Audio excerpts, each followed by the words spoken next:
Here's 5 ways to know that you are pretending to be okay, especially for leaders. Number 1, you are functional, you are getting your job done, but you are feeling flat. So that could be physically flat or even emotionally, like the things that used to give you a buzz and give you that kind of high, they're just not working anymore. But on the outside, you're still just as functional as before. Number 2, you are always on even when you don't need to be. So let's say you protect your weekend or some time with your family, or you're going to an event, whatever it might be. You're trying to wind down for the evening and get some sleep, but you're frazzled. Your nervous system is on high alert. Your brain is like floating in all sorts of different directions. It's not even one single worry. It's just this feeling of low-key anxiety or overwhelm, and it's just always on even when you've protected your time. Perhaps you've delegated and you don't actually have the work to do. So these are these early warning signs in our body that maybe something isn't quite right and it's time to look a little bit deeper. But of course, you've got these habits going, right? So number 3 is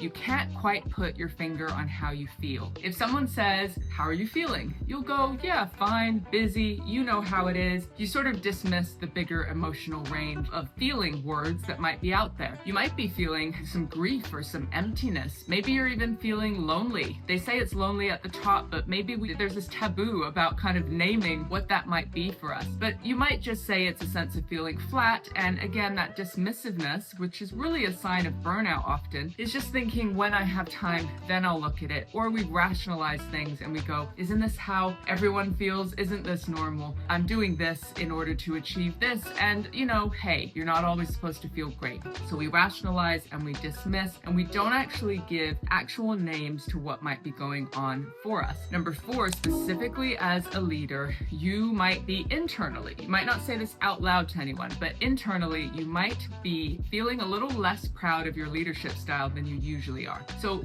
perhaps you're showing signs of irritability or poor decision making, and it could be micro little elements that you again just sort of brush aside. Maybe you're telling people, you're using more of a controlling leadership style than that kind of coaching style where you really like to empower people and help them do their best, but this kind of empathy fatigue, feeling not your best self is just creeping in underneath, and it shows up in these little signs and behaviors. And then finally, for today, number 5, you are postponing your health and unable to reflect because you are constantly on. And unfortunately, in these cases, when we've got that mask on that's pretending to be okay, the people around us, even those closest to us, might not be able to spot those signs, which is why it's super crucial for you to practice a little bit of self-awareness. But when we're on this sort of hamster wheel that's just going 1,000 miles an hour, we're never reflecting or thinking, how do I actually feel? What is going on for my health? Well, then we unfortunately often get to an absolute crash point where the decision is made for us, and suddenly everybody knows, or those closest to us certainly know, that we've been pretending to be okay, but deep down we're not okay. So what do we need to do? Well, we need to pause, and that sounds so simple, but it's the thing that many of us don't do in our always on culture. So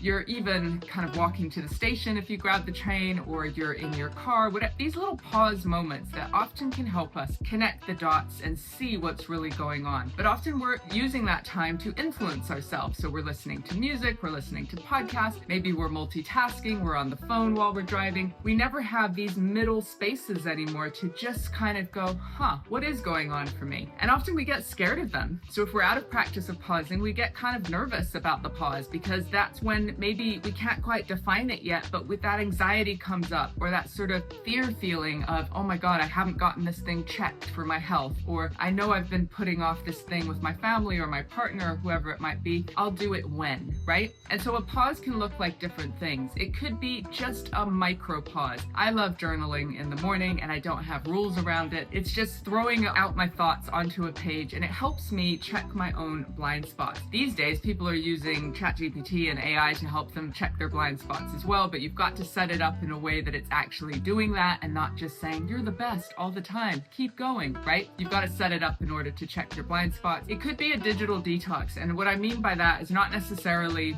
the whole week or the big slots of time, which might feel like they're for the privileged few, but it could simply be on a Sunday for 2 hours, making sure your devices are away from you, going for a walk without any podcasts or earphones or listening to anything else, and maybe surrounding yourself with people who might notice and ask you different questions. But it all starts with us. What are the questions that we're asking ourselves, and how can we pause just enough to reflect inwardly on the feelings and the information that is absolutely there? When we look back on tough times, we can often see that the information was there all along. We just chose to skip over it because we don't like the work that it might take for us to do those messy emotion thing and have to figure out what to do next. So pause, reflect, think about those 5 warning signs that might be telling you that you are pretending to be okay, and hey, try and preempt it and think, what can I do about it, and who do I need to surround myself with in order to make this work for me?